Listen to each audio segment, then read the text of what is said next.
Reynolds, the main star of Wishful Thinking. Welcome. Thanks. So would you like to start off and tell me, how did you get the main role for the part? Because it's quite a big part to film.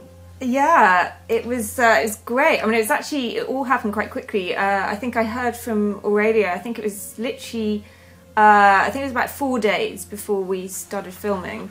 So very quick and just really exciting and so much fun. Brought you into it, a bit daunting initially, but... Tell me a little bit about your character in Wishful Thinking, because without revealing too much away. So, it's quite the Catherine is quite fascinating. She's quite unnerving, I'd say, hopefully. And she's mildly psychotic. So she's definitely quite intense and yeah, interesting character.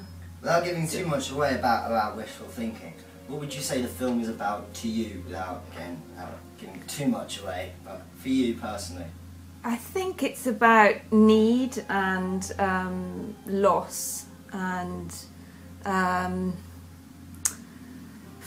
so many things, but those are the first, those are the predominant. Catherine is chasing ultimately, and there's a huge sort of despair in that, really. And her neediness is, she tries to sort of disguise it, which she manages to a degree. But yeah, so it's a fascinating role to work with and sort of try to develop, and yeah. Having just seen the film, I'm still in shock. I'm still in shock. It completely exceeded my expectations in every way, really. The music was phenomenal. The film is actually, this sounds very cheesy, but to me it is a bit like a dance, and I know that sounds very cheesy, but the music is incredible and it's so fitting, and it just brings so much atmosphere and enhances the tension and the contrast in the film. It's just amazing. And also it was edited in such a different way to how I'd imagined it would be. And there was a lot more, without giving too much away, but a lot more contrast and sort of changes between and sort of cuts with the edit than I imagined, but it works so seamlessly. How's it working on set? Very relaxed, and already created.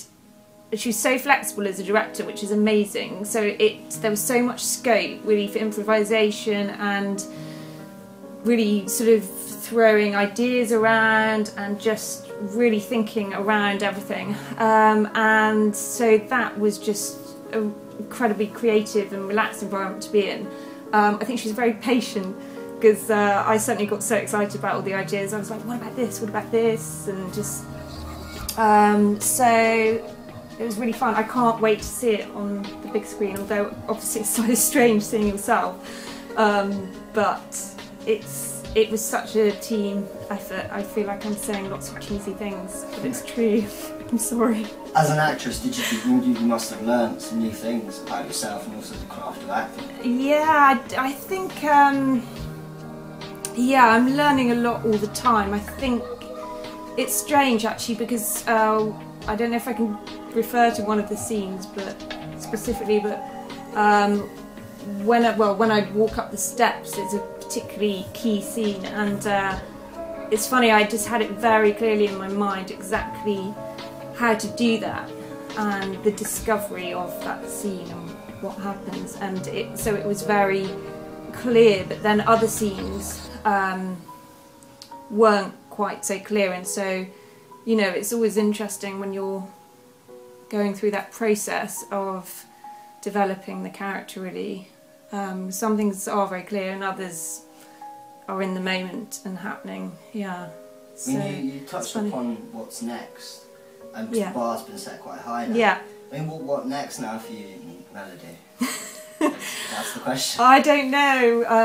I don't know. What? Just hopefully more meaty roles like this that I can just absorb myself in, and yeah, and a team that's as creative and sorry. You just want to throw yourself to every, meaty role you suppose. Yeah, I mean, with hopefully with some wisdom, just want to, yeah, do the right thing really. I think you can make. It's just choosing the right things, isn't it? Now that you've seen the way Aurélia works as a director, when you're going to be working with future directors, what would you say is important that a good director should have?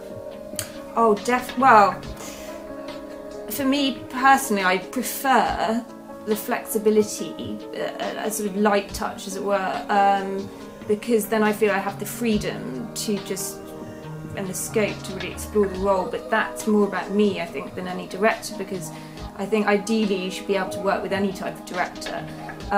What happens with me if I have a more controlling sort of director is that then that will bring up my own fears, that I'm not doing something right, and then that sets in, this could become therapy, but but that in itself is actually quite useful, because if you work with that, then you can hopefully quite quickly recognise what those barriers and hindrances are, and then the ideal is you can work with anyone. Obviously you might have limitations if they have a very strict, clear idea that you disagree with, but that's ultimately they're the director, and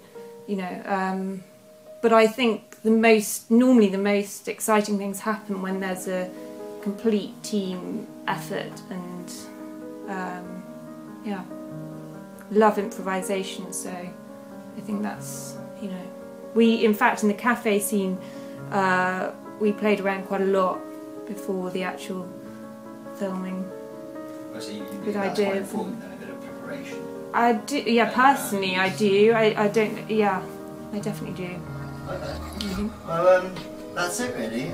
Thank you, Natalie, and we'll be seeing you on the screening. on the screening. Okay, thanks.